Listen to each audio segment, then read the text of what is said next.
अस्सलाम नाज़रीन, programme news night में खुश आमदीद। मैं आपका मेज़बान नजम अली ख़ान और आज चूँकि ईद का दिन है और आप सब मैं समझता हूँ कि कुर्बानी करने के बाद, गोश्त खाने के बाद, और बहुत सारे हमारे दोस्त जो हैं बहुत सारा गोश्त खाने के बाद यहाँ पर इस वक्त टीवी स्क्रीन के सामने बैठे हुए होंगे, इंजॉय कर रहे होंगे। और इसके साथ साथ हमारी ख़वातीन जो हैं वो कुकिंग से फ़ारिग हो चुकी होंगी क्योंकि अब रात के 8 बज रहे हैं और इस वक्त तक तमाम लोग जो है अपनी अपनी चीज़ों से फ़ारिग होकर अब डिनर की तैयारी जो है वो आखिरी मरहलों में ज़रूर हो सकती है। लेकिन जिन लोगों ने यहाँ पर आज कुर्बानी करने के बाद बहुत सारा गोश्त खा लिया है, तो मेरा ख्याल था कि आज जो हम अपना न्यूज़ नाइट करें वो कुछ इस किस्म का करें कि आपके सामने एक डॉक्टर भी मौजूद हों और ऐसे डॉक्टर मौजूद हों कि जो ना सिर्फ आपको आपने जो सारा दिन गोश्त खाया, आपका कोई भी इशू हो, ना सिर्फ वो मसले हल कर सकें बल्कि आपके उसके साथ साथ आपका सियासी इलाज भी कर सकें। तो वो मैंने अपनी जगह पे अरेंज किया हुआ है और इसके साथ साथ मैंने और भी बहुत सारी चीज़ें यहाँ पर आपके लिए अरेंज कर दी हैं। और वो क्या है, तारुफ जैसे जैसे मैं करवाता जाऊँगा आपके सामने आता चले जाएगा। सबसे पहले प्रोफेसर डॉक्टर जावेद अकरम।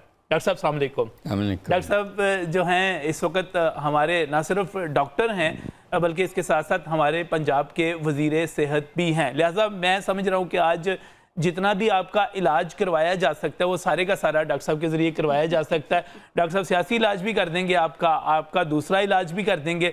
कोई भी मसला हो तो वो उसका जवाब यहाँ से मिल जाएगा। और इसके साथ ही मैं बहुत ही मशकूर हूँ, आज ईद के दिन हमारे साथ सामिया खान मौजूद हैं और सामिया जो है किसी तारीफ़ की मोहताज नहीं है क्योंकि आप जो कुछ बताती हैं वो हम बड़ी दिलचस्पी से सुनते भी हैं और फिर इंतज़ार करते रहते हैं वो ठीक होता है, गलत होता है और बहुत सारी चीज़ें हमें पहले पता चल जाती हैं। लेकिन आज मैं कोशिश करूँगा कि हम पेशीन गोइयों पर ना जाएँ, हम थोड़ा सा पर्सनल लाइफ के हवाले से, थोड़ी सी अपनी एक्टिविटीज़ के हवाले से बात कर सके। तो सामिया का भी मैं मशकूर हूँ और इसके साथ जो शख्सियत मौजूद हैं, जब हम ईद की बात करते हैं, गोश्त की बात करते हैं और उसके साथ खुशियों की बात करते हैं, तो खुशियों के साथ एक जो ऐसा चेहरा जो कि आपके चेहरों पे मुस्कुराहट भी ला सकता है, आपको खुशियाँ भी दे सकता है और इतना वेल नाउन चेहरा कि आप उसको देखते ही मुस्कुरा उठेंगे, तो सैयद सलमान गिलानी। गिलानी साहब बहुत बहुत शुक्रिया आपका भी यहाँ पर हमें ज्वाइन करने के लिए। डॉक्टर साहब कैसे हैं आप? जी अल्लाह का शुक्र। डॉक्टर हमारे बहुत सारे दोस्तों ने बहुत सारा गोश्त खा लिया होगा और बहुत सारे लोग जो हैं वो फिर परेशान होते हैं कि जनाब इसके नतीजे में यूरिक एसिड बढ़ गया, इसके नतीजे में कुछ हो गया, इसके नतीजे में कुछ हो गया। तो सबसे पहले तो आप ये मशवरा दें कि चूरन कौन सा खाएं? सबसे पहले तो मैं ईद मुबारक कहना चाहूँगा आपको, अपने मेहमानों को और बाकी तमाम देखने और सुनने वालों को। और मुझे तो वैसे आपने किसी और चक्कर में बुलाया था कि पेट में गड़बड़ थी तो आपने बुलाया तो अब इधर बिठा दिया आपने, वो अलग चीज़ है। तो बहरहाल मेरा ख्याल इत्तेदाल से खाना चाहिए। अगर काफ़ी आज खा लिया डिनर तक तो अब ज़रा नागा करनी तो ज़्यादा बेहतर है, वरना तो सवेरे से जो अपनी ईद खराब नहीं होगी, पूरी फैमिली की फिर होती है। नहीं डॉक्टर साहब, हमारे हॉस्पिटल भी तो भर जाते हैं ना इस मौके पर, और 8 बजे भरने शुरू हो जाते हैं, फिर सारी रात चलता रहता है काम। और हमारे डॉक्टर जो है वो ड्यूटी देते हैं और ईद पर भी जिस तरह सहाफ़ी ड्यूटी पे होते हैं इसी तरह हमारे डॉक्टर होते हैं, हमारे पुलिस वाले होते हैं, एक बड़ी तादाद में लोग जो हैं यहाँ पर मौजूद होते हैं। भी लग रहा है सीधे हॉस्पिटल से आ रहे हैं। जी हाँ, डॉक्टर साहब इमरजेंसी कॉल पे आए हैं। इमरजेंसी डॉक्टर साहब एक मना किया था कि नहीं ज़रूरत। डॉक्टर साहब की एक बड़ी खूबी है जी कि इनको कोई किसी भी अस्पताल से कोई वाईडीए कॉल कर ले, कोई पेशेंट कॉल कर ले, कोई मसला हो जाए, कुछ हो जाए, तो शायद 1112 उतनी जल्दी रिस्पांस नहीं करती जितनी जल्दी डॉक्टर जावेद अकरम जो है रिस्पांस करते हैं। ये बहुत कम लोगों को पता है डॉक्टर साहब। तो इसको हम ऐनी गवाह हैं जी कि अभी जब शो शुरू नहीं हुआ था तो फ़ोन पर मशवरे ही चल रहे थे, कभी किसी का फ़ोन आ रहा था, कभी किसी का, और हर एक को गाइड कर रहे थे। यानी अजीब बात है कि मतलब है कि कोई वो नखवत कोई। आज के दौर में अगर इस रेस्क्यू 1122 की, मैं तो बड़ी मोतरफ हूँ, मेरा तो घर जलने से बचाया है उसने, जो है आग लग गई थी और मैं बड़ी मशकूर हूँ। काश ऐसी सर्विस जैसे आप इनका भी नाम ले रहे हैं, अगर हम में से हर बंदा इंडिविजुअली ठीक हो जाए, अपने काम के साथ ऑनेस्ट हो जाए, पता नहीं सच्ची नजम अली साहब ये बड़ा मुझे तो अफसोस है। देखिए ईद आपने लिखा हुआ है इसार के रंग ईद कुर्बान, पेटों के साथ डीप फ्रीज़र जो भरे जाते हैं ना, मुझे उस पर बहुत शिकायत होती है। नए डीप फ्रीज़र ख़रीदे जाते हैं बाकायदा जो है, और हर दफ़ा हम ये खबर देते हैं कि जो है डीप फ्रीजर्स की और फ्रिजों की जो है फरोख्त बढ़ गई है। ईद से पहले लोग ये बड़ा खरीदते अलमिया हैं है। सेव करने के लिए। आपके पास इतने पैसे मौजूद हैं तो आप गोश्त बाद में पहले भी लाते हैं, आप बाद में भी लाते रहेंगे। अगर आप तो डीप आप फ्रीज़र खरीद सकते हैं, फौरी कुर्बानी दे सकते हैं, तो आप बाद में खरीद के भी खा सकते हैं ना। तो फ्रीजर का बिल भी इतना आता है कि वो बिल जो है वो बजाय बिल देने के आप वही गोश्त दोबारा ले आए वहाँ से। गोश्त दोबारा ले आए जाके। तो इस वक्त डॉक्टर साहब, ये आपकी जो ईदें गुजरी माशाल्लाह, वो तो आपके स्टूडेंट्स के साथ, आपके डॉक्टर्स के साथ बड़ी ज़बरदस्त। हमेशा आप वीआईपी होते हैं उनके दरमियान। इलामा इकबाल मेडिकल कॉलेज के प्रिंसिपल हों, पिम्स के आप सरबराह हों, यूनिवर्सिटी ऑफ हेल्थ साइंसेस के वाइस चांसलर हों, लेकिन डॉक्टर साहब एक वज़ीर के तौर पे जो आपकी ईद है, एक वज़ीर के तौर पे ईद कैसी गुजरी? एक तो नजम मैं कहूँगा कि ये ईद कुर्बान है, कुर्बानी देने का, और लोगों को खिलाएं बजाय खुद स्टोर करें, जैसे हमारी बहन ने कहा। देखें, असल चीज़ ये है कि कई लोगों ने बिलीव में हमारे माशरे में साल में 1-2 दफ़ा ही गोश्त खाना होता है, उनको मायूस नहीं करें और ये अपनी कुर्बानी दे दें। आप ज़ाहिर है पैसे की भी, पैसे की, नफ्स की, अपनी, कोई फ़र्क नहीं पड़ता कि आप जितना थोड़ा बहुत गोश्त है वो खा लें। ज़रूर स्टोर करना है, स्टोर वैसे भी हेल्दी तरीका नहीं है खाना करने का, बाद में पेट वेट ख़राब हो जाए। जहाँ तक आप कह रहे हैं मिनिस्टर का, मिनिस्टर तो देखें जब किस्मत में लिखा था एक रिस्पॉन्सिबिलिटी मैं समझता हूँ। मेरे लिए ये कोई ख़ास, टू बी ऑनेस्ट, कोई इतनी एजाज़ की बात नहीं, नथिंग दैट मैंने अपने CV में भी नहीं लिखता। मेरे लिए अल्लाह ताला ने जो एक मसीहा का मुझे रोल दिया है वो मेरे लिए बहुत ज़्यादा इम्पोर्टेंट है कि मरीज़ के जितना मुझे मरीज़ से प्यार और खलूस और दुआएं मिलती हैं, बिलीव मी, अगर मैं चल फिर भी सकता हूँ तो शायद उन्हीं में से किसी की दुआ लगती है। शायद उन्हीं की वजह से मैं जो भी कुछ बन गया हूँ, मिनिस्टर बना हूँ या जो, लेकिन minister is just a responsibility, it's nothing. एक उस्ताद, एक मसीहा, एक रिसर्चर, एक पाकिस्तानी होना, एक मुसलमान होना, वो ज़्यादा अहमियत की चीज़ें हैं। नहीं डॉक्टर साहब, एक जिम्मेदारी तो बहरहाल आप बहुत पे आ जाती है ना तो। कि आप खुद इलाज कर रहे हैं, बल्कि आप तमाम लोगों को मैनेज कर रहे हैं इन तमाम हॉस्पिटल्स इदारों को, और तमाम पता नहीं हमें जो भी- पॉलिटिकल बात करनी चाहिए नहीं करनी चाहिए, नाम नहीं लेते। पिछले 3-4 बरस में, 5 बरस में अस्पतालों की हालत डॉक्टर साहब तबाह हुई है, ख़राब हुए हैं, और इसके नतीजे में बेहतरी नहीं। आपने अब बजट दिया, हेल्थ का जो था बजट 31% 4 माह के लिए जो दिया वो बढ़ा दिया गया, तो उससे आपको लगता है कोई बेहतरी आएगी? देखें नजम, हमने ज़्यादातर बिलीव में यही कर रहे हैं कि हमने यहाँ तो प्रोजेक्ट शुरू नहीं कर सकते, ना हमारा ये मैंडेट है, सही, वो इलेक्टेड गवर्नमेंट का काम है, और ना हम नई पोस्ट क्रिएट कर सकते हैं। हमने उसी फ्रेमवर्क में हमारे कोई 19 के करीब ऐसे प्रोजेक्ट्स थे जो क्रॉनिकली, जो 15 साल पहले शुरू हुए थे, अभी तक नहीं। जैसे Rawalpindi institute of urology transplant, बहुत बड़ा एक अदारा था, वो फ़ाल क्या हुआ, वो तो प्राइम मिनिस्टर साहब ने इफ्तिताह भी कर चुके हैं। निश्तर 2 बहुत बड़ा अदारा था, 12 साल पहले उसका संगे बुनियाद रखा गया था, और ये ईद के फ़ौरन बाद चंद 3-4 दिन के बाद उसका इफ्तिताह हो जाएगा। उसकी हमने SNE भी कर दी, सारी कर दी। Buzdar, Fateh Mohammad Buzdar institute of cardiac disease, DG Khan, वो मैं ख़ुद गया था, इफ्तिताह भी कराए हुए हैं उसका। इस किस्म के बहुत सारे ऐसी चीज़ें थी जो नामुकम्मल थी। फिर being a technical person and being a practising doctor, मुझे बड़ा क्लोजली पता है कि क्या करना है। फॉर एग्ज़ाम्पल, अभी ईद के बाद हम स्कूल स्क्रीनिंग करने जा रहे हैं।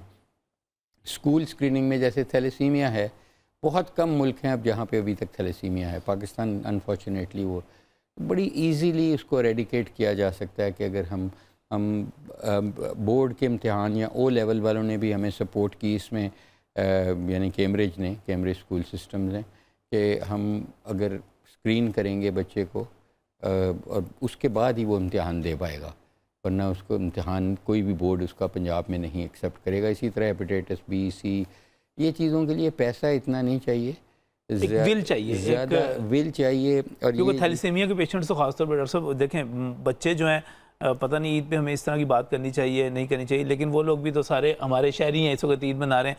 थैलीसीमिया माइनर जब दो मिल जाते हैं आपस में, तो उसके नतीजे में जो बच्चा पैदा होता है उसको फिर खून की ज़रूरत होती है, उसको हर दूसरे दिन खून की महीने में 2 दफ़ा उससे आयरन निकालना पड़ता है हमें हर वक्त, और फिर भी उसकी लाइफ स्पैन 21-22 साल पे वो अल्लाह को प्यारा हो जाता है। तो हर अब देखें कि पता अब फिर हम ईद पे बात कर रहे हैं डॉक्टर साहब, लेकिन ये इतना बड़ा काम करने जा रहे हैं सामिया और गहन साहब, आप हम अंदाज़ा नहीं लगा सकते क्योंकि मुन्नू भाई बहुत काम करते रहे, जी सुंदर फाउंडेशन पे बहुत काम करते रहे और अप्रिशिएट करते हैं। फातमिद और ये सब फातमिद सारे कर रहे हैं, मैं खुद जाता रहता हूँ। लेकिन दूसरा जो मैं इसलिए आपसे ये बात कर रहा हूँ कि आप ऑलमोस्ट उतने ही डॉक्टर हो जितना कोई और है, बिकॉज मेरा ख्याल है हमें कोई 25 साल हो गए हैं ये छतों पे करते रहे पहले प्रोग्राम, फिर हम नीचे आ गए, फिर इधर आ गए, फिर तो ये साथ बहुत लंबा है। और आपने हेल्थ केयर के जब भी कोई मुश्किल आई है हेल्थ केयर पे, कोई हड़ताल हुई है, कोई प्रॉब्लम्स आई हैं, तो अच्छे भी और बुरे वक्तों में आप हमारे साथ ही रहे हो। तो इसलिए एक बहुत बड़ा मसला हमारा ये है कि हमारे हॉस्पिटल्स में ओवर क्राउडिंग है। चिल्ड्रन हॉस्पिटल 1200 बेड का है, कल तक उसके 5,500 बच्चे थे वहाँ, और 5,500 मकसद उसके एवरेज हम 3 से 4 अटेंडेंट्स लगाएं तो इसका मतलब है कि 30,000 लोग थे, वही बाथरूम वही यूज़ करना है, तो कैपेसिटी देखें हमारे पास नहीं थी। इसलिए हम बहुत जल्द इंशाल्लाह इसको लेजिस्लेट भी कर रहे हैं कि हम रेफरल सिस्टम शुरू करने लगे हैं। कि जो हमारे प्राइमरी केयर सेकेंडरी केयर में हमारे पास कैपेसिटी खाली पड़ी है, इधर वेंटिलेटर का वेट करने वालों की लाइन लगी हुई है, लोग दौड़ते हैं बड़े अस्पतालों की तरफ, थोड़ा सा भी काम होता है तो वो दौड़ते हैं। देखें जो हमारे हॉस्पिटल है, जिना हॉस्पिटल जहाँ मैं चीफ एग्जीक्यूटिव भी रहा हूँ, प्रिंसिपल आपको पता ही है, वहाँ उस वक्त हम 100 डिलीवरी पर डे करते थे, अब हम तकरीबन 180 डिलीवरी पर डे एवरेज कर रहे हैं। ये हमारा काम नहीं है। नॉर्मल डिलीवरी टीचिंग हॉस्पिटल में क्यों आ रही है? सी सेक्शन आ रहा है, हर्निया आ रहा है, ये चीज़ें छोटी छोटी उल्टियाँ, गैस्ट्रोएंटराइटिस, तो ये चीज़ें तो देखें प्राइमरी केयर पे इधर ब्रेक ही नहीं लगती।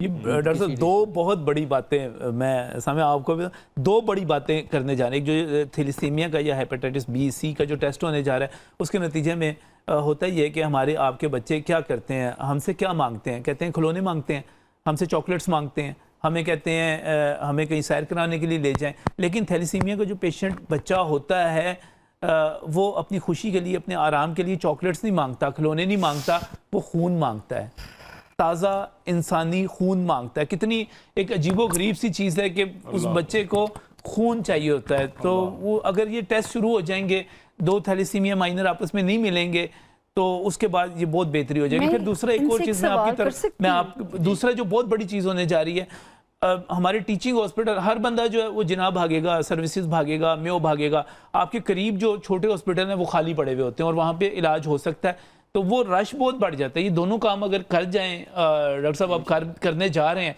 तो मेरा ख्याल है कि तारीख में लिखा जाएगा आपका नाम, ये बहुत बड़ा काम होगा। तो सामने आपकी ईद कैसी गुजरती है? डॉक्टर साहब की ईद तो इस तरह की बात को मैं गुजरनी है हमारी। डॉक्टर साहब कहीं भी बैठ जाए। मैं सिर्फ जानना चाह रही थी कि थैलेसीमिया का बेसिक क्या रूट कॉज है? गुर्बत खुदा ना करे या जो गुर्बत नहीं, देखें ये ग्रीस में सबसे ज़्यादा कॉमन थी बीमारी, और ग्रीस में तकरीबन छोटा सा मुल्क है लेकिन वहाँ उस वक़्त कोई तकरीबन 9 लाख बच्चे थैलेसीमिया मेजर के साथ थे। आज 9 साल हो गए हैं, ग्रीस में एक केस भी रिपोर्ट नहीं हुआ। इसी तरह टर्की में, मेडिटेरेनियन एरियाज में अब क्यों नहीं हुआ कि इसको जी वो ये जो इसने स्क्रीनिंग शुरू करने टेस्ट हो जाएगा। देखें इसमें जेनेटिक डिफेक्ट है कि आपके जीन्स में अगर माँ की तरफ से भी वो डिफेक्ट आता है और बाप की तरफ से, तो आपके आधे बच्चे थैलेसीमिया मेजर के साथ भेजे होंगे। अगर आप माइनर के साथ कंपैटिबल है लाइफ के साथ, आपको कोई प्रॉब्लम नहीं अगर आप कैरी कर रहे हैं, लेकिन आपको शादी अपने बच्चे की, ये कोई नई काम नहीं है, ये सिंध ने किया था, लेकिन सिंध में ये टोटली नाकाम हुआ। देखें वो इसलिए नाकाम हुआ कि उन्होंने शादी के साथ इसको जोड़ दिया था।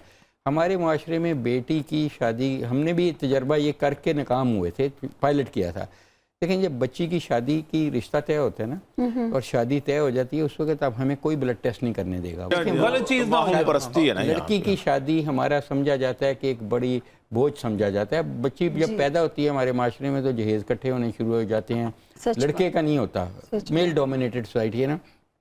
तो उस वक़्त सिंध में सब रिफ्यूज़ कर देते हैं, वो कहते हैं मुश्किल से तो रिश्ता मिला है, बाप आ गए हैं, बच्ची को स्टिग्मेटाइज कर देंगे। तो हमने ये बेहतर समझा कि इसको स्कूल लेवल पे कर दें। 7वीं में ये बच्चे बोर्ड में रजिस्टर होते हैं या ओ लेवल के लिए रजिस्टर होते हैं स्टूडेंट। उस वक्त हम इनकी कंसेंट लेके करेंगे क्योंकि कंसेंट के बगैर करना भी नहीं चाहिए। एथिक्स WHO वगैरह एथिकल नहीं है। कंसेंट लेंगे, उनको काउंसल करेंगे, फिर उनका करेंगे और फिर हम चाहेंगे कि 9वीं से एग्ज़ाम जब उन्होंने देना उससे पहले वो रिज़ल्ट आ चुका हो। तो उनको सिर्फ काउंसल करना है, लेकिन इसमें भी ये आसान काम नहीं था। प्रॉब्लम्स तो हैं। मुझे लॉ डिवीजन ने समरी वापस भेजी क्योंकि ऑर्डिनेंस करना चाह रहे हैं ना, तो उन्होंने कहा जी ये तो फंडामेंटल राइट्स के अगेंस्ट है, आप किसी की एजुकेशन से डिप्राइव नहीं कर सकते। फिर मेरी उनसे काफ़ी बहस होती रही, बहुत दफ़ा उनके साथ बैठे, फिर उनको मैंने बताया कि देखें ये फंडामेंटल राइट ही है कि आप किसी को बचा लें, किसी बच्चे को बचा लें। हाँ। फिर उनको दूसरा मैंने कहा कि मैं एजुकेशन से तो उनको डिनाई नहीं कर रहा, हमारा प्रॉब्लम ये है कि this will solve only part of the problem, क्योंकि हमारे तकरीबन 1.5-2 करोड़ बच्चे इस वक्त आउट ऑफ स्कूल हैं, वो हमारे नेट में नहीं आएंगे इस चीज़ से। तो लेकिन हम उम्मीद कर रहे हैं कि लोगों में इतनी अवेयरनेस हो जाएगी कि वो खुद करा लेंगे। हमें रोकना है, कोई उस तकलीफ़ का अंदाज़ा नहीं लगा सकता जो थैलेसीमिया के पेशेंट बच्चों को हर महीने 2 मरतबा अपना खून तब्दील करवाने के लिए जिस मुश्किल से, जिस तकलीफ़ से गुजरना पड़ता है और फिर ताज़ा खून का अरेंज होना, फिर सारा कुछ होना, ये बहुत मुश्किल काम है। मैं नहीं चाह रहा था कि हमारा ईद का शो इतना ज़रा हैवी किस्म का हो, लेकिन इतनी बड़ी खुशखबरी होगी, इतनी बड़ी कामयाबी होगी कि आप सब लोग इसको अप्रिशिएट करेंगे। मैं थोड़ा सा जाएंगे, ईद की तरफ जाएंगे, लाइट मूड में जाएंगे, लेकिन इस ब्रेक के बाद।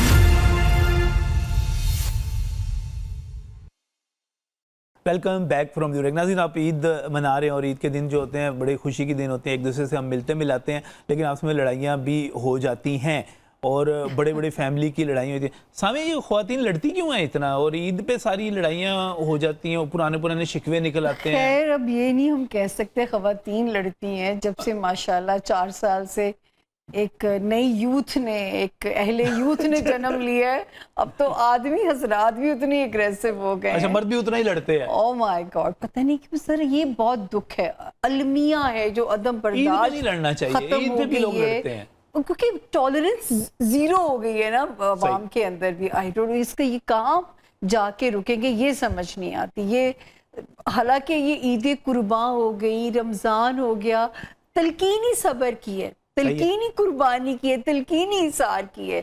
कौन से मुसलमान हैं हम जो बेसिक रूट से हम लोग निकले में? सबसे यादगार ईद कौन सी थी आपकी? वो छोटे होते ईदें प्यारी थी। अच्छा। जब जो है जिम्मेदारियां नहीं होती थी, अब तो रिस्पॉन्सिबिलिटीज जिनके ऊपर हैं, ये हैं साहब हैं, ये बैठे हैं, आप खुद हैं, जब जिम्मेदारियां पड़ जाए तो मेरा तो नहीं ख्याल कि इंजॉयमेंट वाला एलिमेंट रह जाता है। फिर तो बस जिम्मेदारियां पूरी करो, जिनके साथ जो करना है, जिनके कपड़े पूरे करने हैं या इंतजामात करने हैं। जब आप इस स्टेज पे आ जाओ फिर मेरा ख्याल है खुशियां नहीं रह जाती। हाँ, आप लोगों के साथ मिलके थोड़ा सा हम भी भूल जाते हैं, रिलैक्स हो जाते हैं। आप लोगों के साथ ईद के दिन तो यूजुअली आप ही लोगों के साथ गुजरते हैं। गिलानी साहब, कैसी ईद गुजरती है, कैसी ईद गुजरती थी? वही बात सामिया वाली कि ईद बचपन ही की होती है, नौजवानी की, शौकपन, चंचलपन और ये सारी चीज़ें। सर शौकपन, चंचलपन तो अब भी आप नहीं, वो तो हम तारी करते हैं ना, तारी करते हैं। अच्छा, तारी करते हैं, ये तारी करते हैं हम इन्होंने बड़ा प्यारा जुमला मेकअप रूम में बोला था, वो मुझे अच्छा लगा कि जब तक लोगों को धोखा दे सको जो है ना जवानी का देते रहो। ये वैसे आपने पे बड़े जो ऑफ द रिकॉर्ड फिक्र है जो है ना, वो आपने ऑन एयर बयान कर दिया सारे का सारा। मुझे अच्छा लगा वो जुमला, क्या करें, जरूरत है उस जुमले की हमें भी। स्टेज वालों को तो करना पड़ता है ना जी, ऐसा अपने आप को जाहिर है मेंटेन रखना पड़ता है। और वैसे भी एक दूसरे को अच्छा लगना, हर आदमी की होगी ये मुझे अच्छा लगे, मैं उसको अच्छा लगूं। मियाँ बीवी के लिए भी है कि बीवी के लिए कि श्रृंगार करो अपने शौहर के लिए, शौहर के लिए भी है कि यार बीवी को अच्छे लगो, इसी तरह खुशबू वगैरह लगाओ ताकि आप जब महफिल में जाएं तो अगला फ़र्हत महसूस करे, राहत महसूस करे। ये हमारा मस्जिद में जाने के लिए है। बात काट रही हूँ, पिछले दिनों एक तलाक इस बेस पे हुई कि औरत के मुकदमे में था कि मियाँ नहाता ही नहीं था। बड़ी बुरी बात है ये तो बड़ी बुरी बात है। ये ऐसा अच्छा हाँ। अफगान साहब, आपकी कोई यादगार ईद हो, ऐसी ईद हो कि आपको याद हो? वही बात है कि बचपन की ईद याद है, यानी हाँ, कपड़ों के लिए रोना, नए सूट्स के लिए रोना, अच्छा जूती उसके जूती ले दी है, मुझे नहीं लेके दी, उसकी पिछले साल वाली मेरी पिछले साल वाली है, यार तुम बड़े हो, खैर है मैं सबसे बड़ा था। सर नए कपड़ों की खुशी में नींद नहीं आती थी, वो जो दिन थे अपने। फिर वो ईद कार्डों वाली ईद, क्या कहने। देखिए ना, इतने खूबसूरत शायर हैं। किसी ईद के ऊपर आपने किसी के लिए कोई खुसूसी शेर लिखा हो? किसी के लिए नहीं, वो किस्सा मेरी जिंदगी में आया ही नहीं। आए नहीं। किसी बकरे के लिए किसी बकरे के लिए कोई शेर चला ही है? बकरों और शतरों पर तो हम जब मिज़ाह में आए हैं तो फिर शुरू हुए हैं। अच्छा हाँ, तो वैसे मतलब है कि शौकपन में वो किसी के शेर जो होता था। कोई खूबसूरत सा अपना शेर यहाँ पर जरूर हमारे साथ शेयर नहीं, मैं करें। आपको आज का किस्सा सुनाता हूँ ना। घर से हम निकले थे, जाकर कोई बकरा देख ले, और अगर बकरा न मिल पाए तो छतरा देख ले।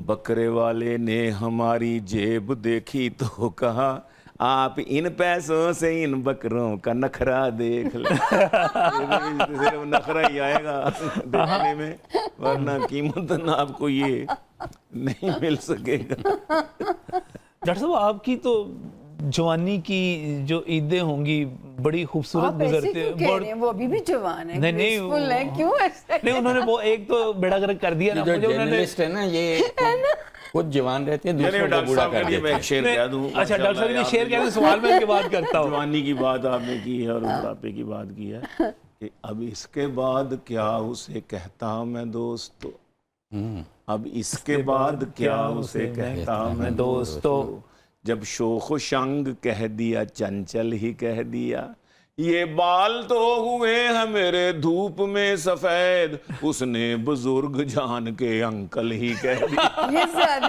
सही। सर गिलानी साहब, इधर बेडरूम कोई नहीं, हमने घर जाना है। अच्छा, तो ये गिलानी साहब को भी मैसेज है। अच्छा, जो बीच में बात हुई ना, अभी जो जवानी की बात कर रहे थे, तो जो आप बात कर रही थी कि हम जब तक लोगों को धोखा दे सकते हैं कि हम जवान देते रहे, लेकिन डॉक्टर साहब ने कमाल कर दिया। एक ही फिक्रे में उन्होंने सारे इंतकाम ले लिए। उन्होंने कहा 25 साल से तो हम ये कुछ नजम कर रहे थे। तो अब इसके बाद तो मैं तो आपका धोखा गया। तो नहीं, उस वक्त ये 6 साल के थे जब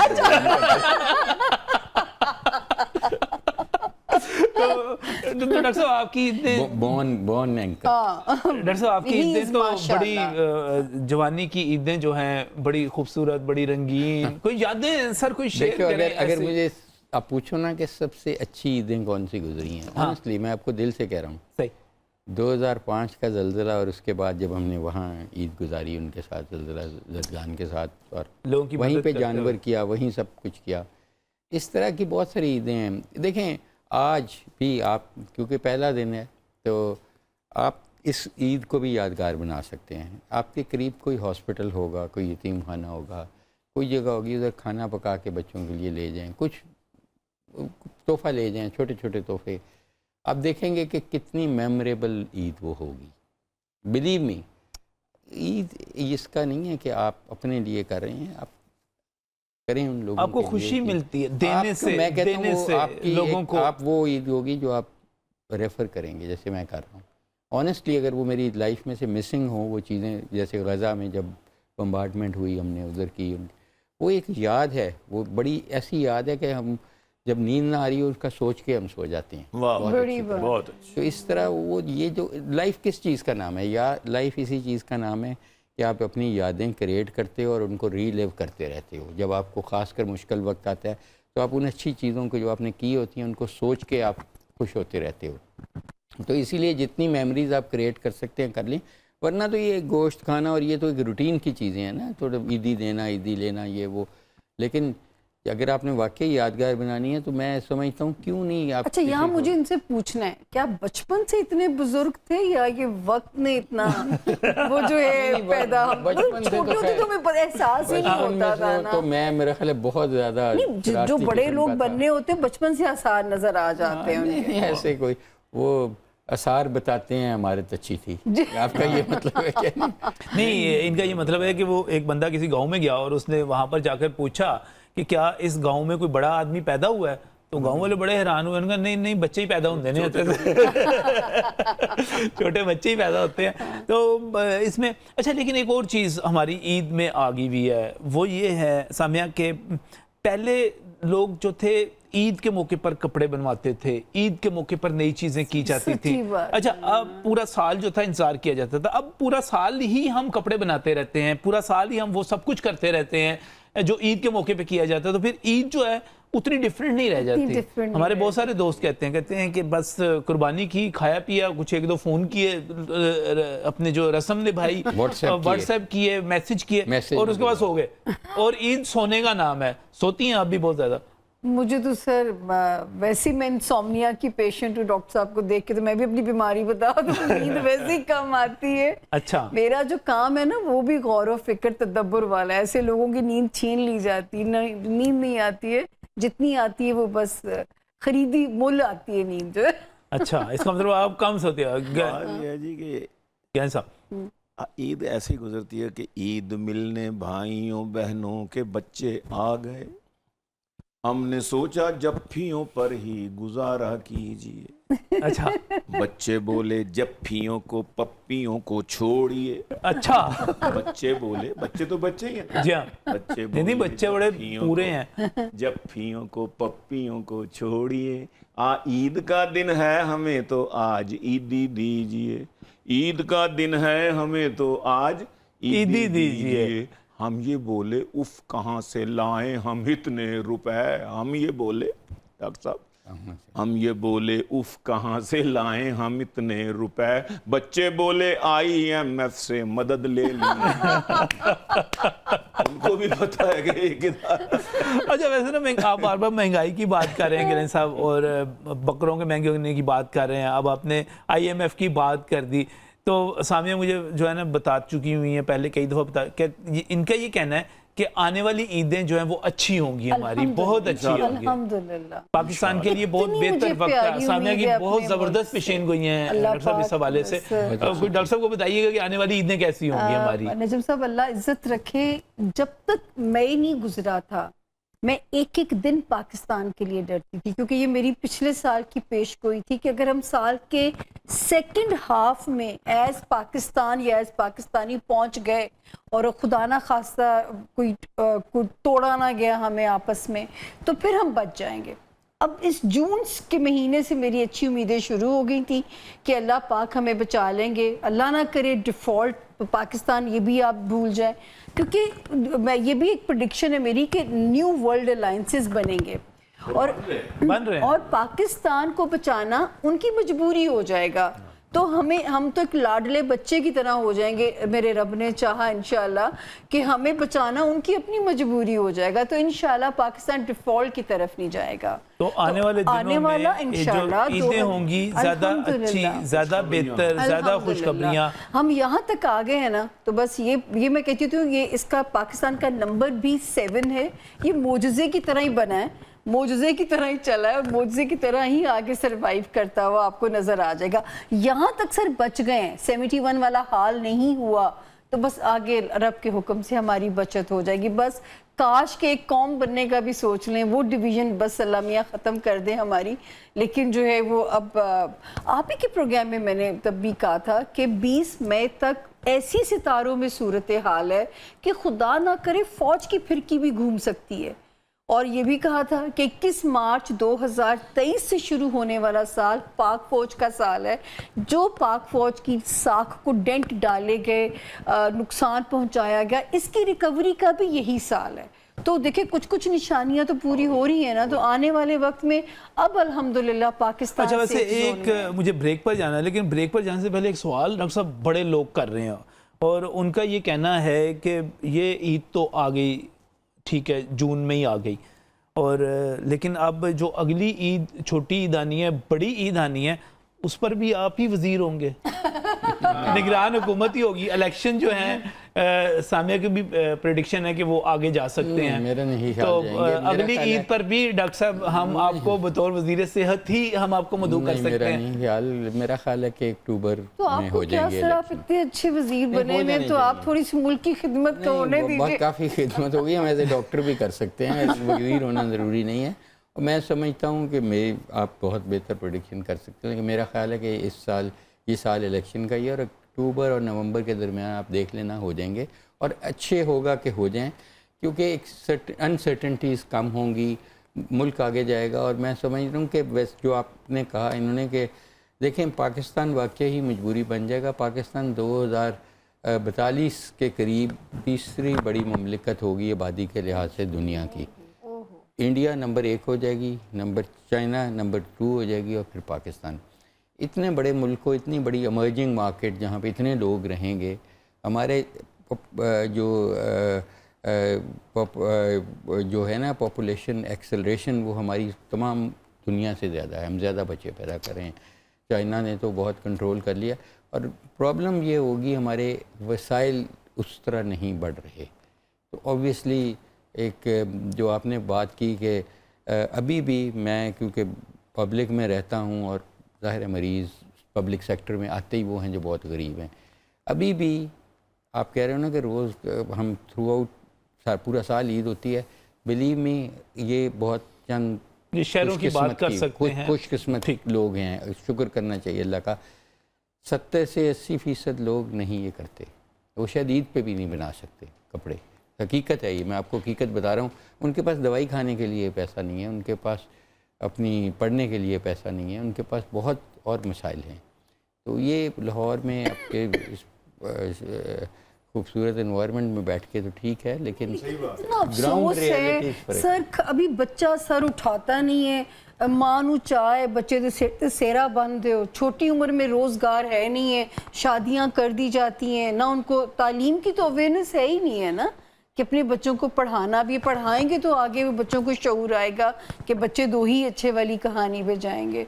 तो वो उनको तो अपनी वो लेबर बना रहे हैं बच्चों को भी, कि जितनी बच्चे होंगे उतनी मैन पावर बढ़ जाएगी, कि कमाने वाले हाथ बाजू उनको मिल जाएंगे। ये मसाइल जो हैं ये वाकई बढ़ते चले जा रहे हैं। नाज़रीन, मैं ये जो डॉक्टर साहब बात कर रहे हैं, सामिया जिस तरह बात कर रही हैं, या सलमान गैन साहब महंगाई की बात कर रहे हैं, मैंने वाकई ये कहा कि हम हर दिन को ईद के दिन की तरह मनाते हैं, लेकिन शायद बहुत सारे लोगों के लिए ऐसा नहीं है। मैं आपको एक अपना ज़ाती वाक़या शेयर करता हूँ। हमने अपनी काम वाली से पूछा और उसे कहा कि चिकन बहुत महंगा हो गया है, ब्रायलर गोश्त जो है बहुत महंगा हो गया है। उसने कहा अच्छा हो गया है, मुझे नहीं पता। उसने कहा तो तुम लेती नहीं ब्रायलर? ज़ाहिर है मटन तो या बीफ भी उससे महंगा है, तो मटन भी डॉक्टर साहब उससे महंगा है। तो उससे पूछा कि तुम लेते हो?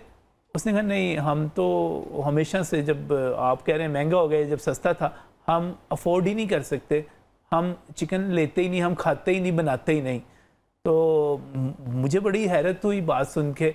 पूछा फिर क्या करते हो? कहते हैं जो भी सब्ज़ी सबसे सस्ती होती है, ये जो दाल सबसे सस्ती होती है, हम वही पकाते रहते हैं, हम चिकन नहीं खाते। तो लिहाजा बहुत सारे लोग जो कहते हैं ना कि ईद का कंसेप्ट क्या है और ईद पर जो गोश्त देना है वो देना किस तरह है, किसको देना है, तो डॉक्टर साहब मेरा दिल दुख गया कि एक पूरा साल वो कहते हैं हमारे घर में जो गोश्त पकता है वही होता है जो ईद के मौके पर आ जाता है, और ईद के मौके पर भी वो कहते हैं कि हमारे घर में बहुत गोश्त नहीं आता। तो जो बात शुरू में सामने ने की थी कि आप जो डीप फ्रीज़र भर लेते हैं, ये गलत करते हैं। ये इर्द गिर्द देखिए बहुत सारे लोग ऐसे होंगे जिनको आपके गोश्त की, आपकी कुर्बानी के गोश्त की बहुत ज़्यादा ज़रूरत होगी, उनके लिए वो खुशी होगी, उनके बच्चों के लिए वाकई वो ईद हो जाएगी, उनके बच्चों की वाकई वो ईद हो जाएगी। इस बात को मैं आगे बढ़ा दूं, एक कथा ले लूं फिर आप ब्रेक। Ji ji please. अजब गरानी का आया है दौर क्या खाएं, अजब गरानी का आया है दौर क्या खाएं, हर ऑप्शन पे किया हमने गौर क्या खाएं, चिकन भी अब तो मियाँ जी पहुंच से है बाहर, गरीब खोते ना खाएं तो और क्या खाएं।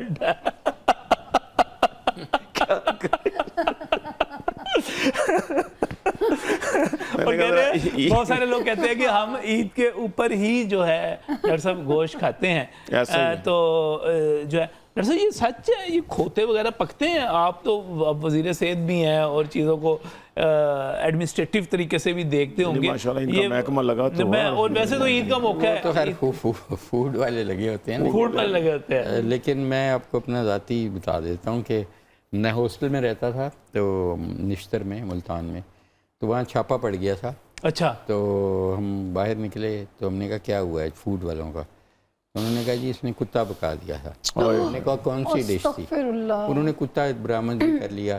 तो वो कहते हैं कि मटन जलफ्रेजी, तो वही हम खा के निकले थे।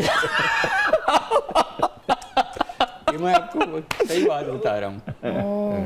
ये होता है तो सही होता है, होता है, लेकिन सर भी कुछ मुल्कों में तो चाइना में आप चले जाएं तो ये तो डेलिकेसी है उनकी। नहीं वो तो खैर, वो तो सर चाइनीज के बारे में तो कहा जाता है कि वो जमीन के ऊपर हिलती हुई हर चीज खा जाते हैं उसका, लेकिन हमारा मसला ये कि हम हराम और हलाल की बात करते हैं, तो इसकी वजह से जो है फर्क आ जाता है। और ना सीरियस लीजिएगा, पुरानी बात कर रहे हैं डॉक्टर साहब, और अब तो खैर वैसे भी ईद का मौका है, तो जिस तरफ आपने आज पूरा यकीन है कि हम आज पूरा यकीन है, हम सब ने अपनी आंखों से देखा है कि हमने जो कुछ खाया है वो बकरा आखिरी ना समझे, नहीं तो फिर डीप फ्रीजर ही भरेंगे, फिर डीप फ्रीजर ही भरेंगे।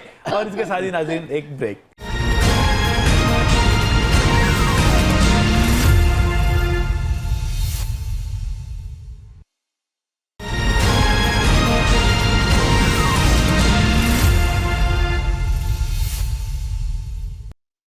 Welcome back from the break. नाज़रीन ईद का मौका है, अगर जब बीच में बहुत सारी सीरियस गुफ्तगू भी हुई, लेकिन उसके बाद जो बाकी गुफ्तगू हुई पिछले पार्ट में जो कुछ हुई उसको भी ज़्यादा सीरियस, डॉक्टर साहब सीरियस नहीं हमने उसको लेना। सलमान गिलानी साहब, कोई अगर आप ईद के मौके पे पैगाम देना चाहें अपने चाहने वालों को, क्या पैगाम देंगे? पैगाम तो यही है ना जी कि आज ईद कुर्बान है जी, तो हम अपने नफ्स की कुर्बानी करें और इर्द गिर्द माहौल में देखें कि कौन, खुसूसन अपने हमसायों में ज़रूर देखिएगा।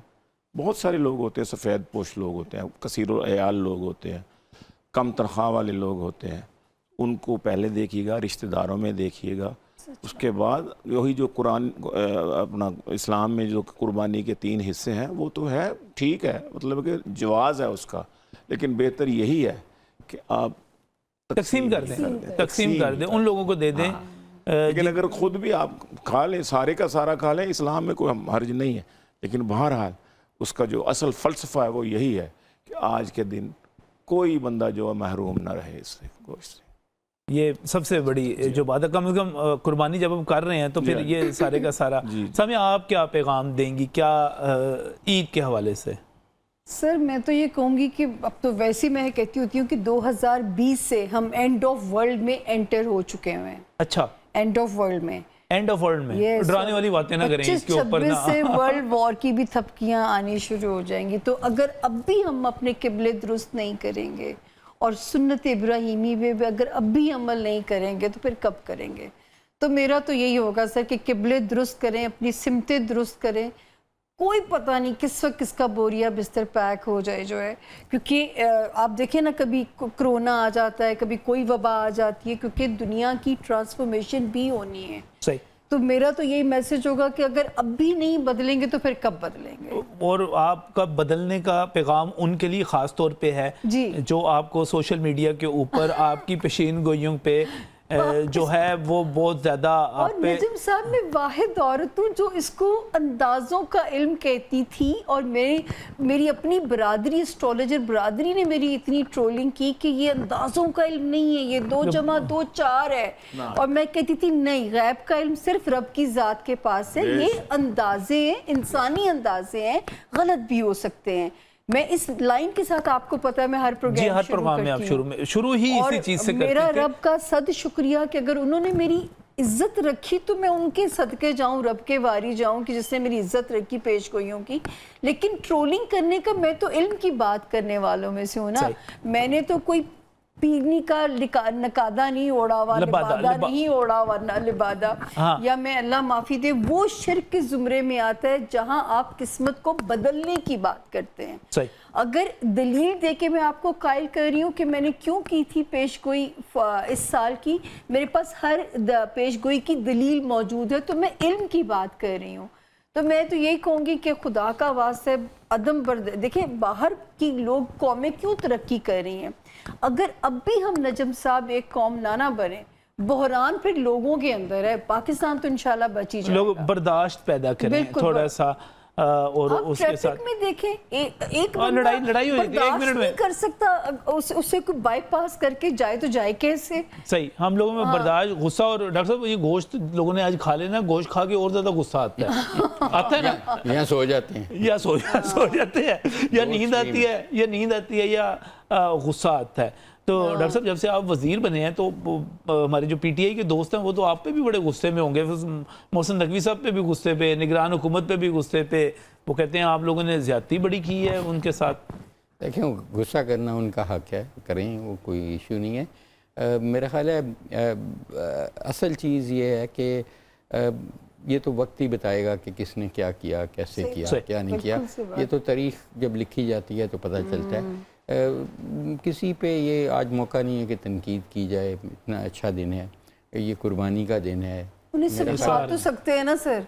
मेरा नहीं ख्याल कि वो समझेंगे, और चलो दुआ तो कर सकते दुआ तो कर सकते दुआ हैं, कर सकते दुआ हैं। कर सकते दुआ हैं। कर सकते हैं, अल्लाह दुआ हिदायत तो दे। कर ही सकते लेकिन हैं। आपकी बात बाकी बिल्कुल चीज़ें तो ज़ाहिर हो ही सही है, रही हैं जो हम आहिस्ता बार-बार आहिस्ता। बात कह रहे हैं कि टॉलरेंस की, आप देखें आज हमारे हॉस्पिटल्स कितने अनसेफ हो गए हैं। सही। वो जगह हैं जहाँ कभी इमेजिन ही नहीं था किया कि लड़ाइयाँ होंगी। अब तो ये है कि वो हॉस्पिटल्स कम और उनको किला ज़्यादा बनाना पड़ रहा है। जी हाँ। कि देखें, और मैं हमेशा प्रैक्टिसिंग डॉक्टर रहा हूँ, 5 मुल्कों में मैंने काम किया और बशमूल पाकिस्तान, और मुझे लगता है ये है कि मैं सबसे ज़्यादा महफूज अपने मरीज़ों के बीच में होता हूं। जुर्मट में हूँ, क्योंकि उनकी दवाएं मुझे प्रोटेक्ट करती हैं, उनके रिलेटिव्स प्रोटेक्ट करते हैं, और फ़र्क नहीं पड़ता वो बचते हैं या मरते हैं, वो तो अल्लाह ने जितना सांस उनके लिखी है, मैं कौन होता हूँ, मेरे तो अपने सांस नहीं मैं एक बढ़ा सकता। तो लेकिन असल चीज़ ये होती है कि इवन वो मर भी जाएं तो उनका परसेप्शन मेरे बारे में क्या है, उनकी कुल्लों पे क्या बात हो रही है, उनके जनाजे पे क्या बात हो रही है, जब हम गले मिलते हैं उनको तो उनका बेटा क्या कह रहा है कि डॉक्टर साहब आपने तो इंतहा कर दी है, वो कह रहे डॉक्टर साहब आप तो बुचर हैं, या आपने तो तबाही कर दी मेरे बाप की। तो ये चीज़ें देखें, वो एक ज़माना था कि जब बिल्कुल हॉस्पिटल में कभी लड़ाई का तसव्वुर ही नहीं था, और अब अभी मैं देख रहा था वो चिल्ड्रन हॉस्पिटल में जो डॉक्टर साद को मारा गया और जिस बेदर्दी के साथ मारा गया वो इतना खौफनाक, और फिर उसके बाद मेयो हॉस्पिटल में जो काम हुआ उसके बाद फिर अभी कल की बात है कि जना में हुआ। लेकिन देखें ये अनफॉर्चुनेटली ये टॉलरेंस की बात है, और मैं समझता हूँ कि क्योंकि ईद है और ईद पे हमें अगर यही हम कुर्बानी कर दें अपने ख्वाहिशात की, अपने गुस्से की, और ये तो आपके कंट्रोल में होना चाहिए।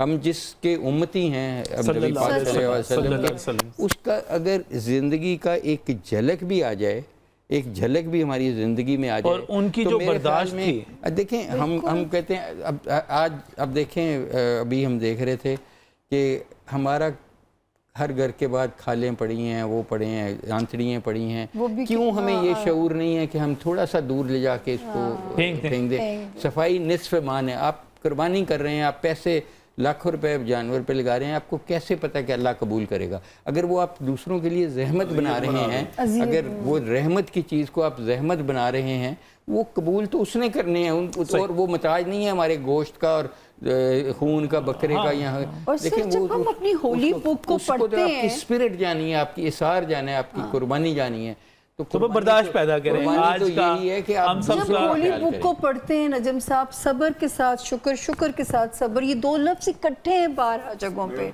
तो फिर कौन से मुनाफिकीन में तो ना बनिए, वरना बहुत तो बहुत फिर शुक्रिया, बहुत बख्शे ही नहीं जाएंगे। जावेद अकरम साहब तशरीफ लाने के सामने आपका बहुत बहुत शुक्रिया। सलमान गनी साहब आप सबका शुक्रिया, सबको हम सब की तरफ से ईद मुबारक। और एक चीज़ बार बार एक सोशल मीडिया में बार बार बात की जाती है कि आपने जो कुर्बानी देनी है, अभी डॉक्टर साहब जी जो बात कर रहे थे, बाकी सारे भी बात कर रहे हैं कि वो थोड़ी सी अपनी मैं की दे दें। अगर हम तो हम जो मैं करते रहते हैं हर वक्त, उसकी थोड़ी सी कुर्बानी दे दें तो बहुत सारी चीज़ें बेहतर हो सकती। थोड़ी सी बर्दाश्त पैदा कर लें, दूसरों को रास्ता देना शुरू कर दें, अकोमोडेट करना शुरू कर दें, अपनी ज़िम्मेदारियों को पहचानना शुरू कर दें। हम हकूक़ की बात बहुत ज़्यादा करते हैं, हम अपने फ़राइज़ सही तरह से सरअंजाम देना शुरू कर दें तो इसके नतीजे में दूसरों के हकूक़ अदा होने शुरू हो जाएंगे। और आखिरी बात, मेरे तमाम मेहमान सब के साथ यहाँ पर बैठे हुए हैं, आप में से जिसने बच्चों को ईदी नहीं दी गई, सब कह रहे हैं पैसे जो हैं IMF से मदद लें, जो मर्जी दें, बच्चों को ये मत कहिएगा कि ये गोश्त की ईद है। बच्चों को खुशी मिलती है, ईदी ज़रूर दीजिएगा, थोड़ी थोड़ी, बच्चे भी इंजॉय करें। और उनके लिए सबसे बड़ी बात वो हैं, उनको भी ईद मुबारक। उन तमाम लोगों को जो इस वक्त ड्यूटी पर हैं, जो आज ड्यूटी करते रहे, कल करते रहेंगे, हमारे लिए कर रहे हैं, सड़कों पे कर रहे हैं, अस्पतालों में कर रहे हैं, मीडिया हाउसेस में कर रहे हैं, किसी भी जगह पे वो ड्यूटी पर मौजूद हैं, हमारी सहूलत के लिए मौजूद है। उन सबको ईद मुबारक। और अगर हम सब उनके लिए थोड़ा सा ख्याल कर सकें तो ज़रूर कीजिएगा। कोई गिफ्ट दे सकें, कोई अच्छे अल्फाज कह सके, उनको गुजरते हुए सलाम ही कर सकें, तो ये भी एक अच्छा मैसेज होगा। अल्लाह हाफिज़।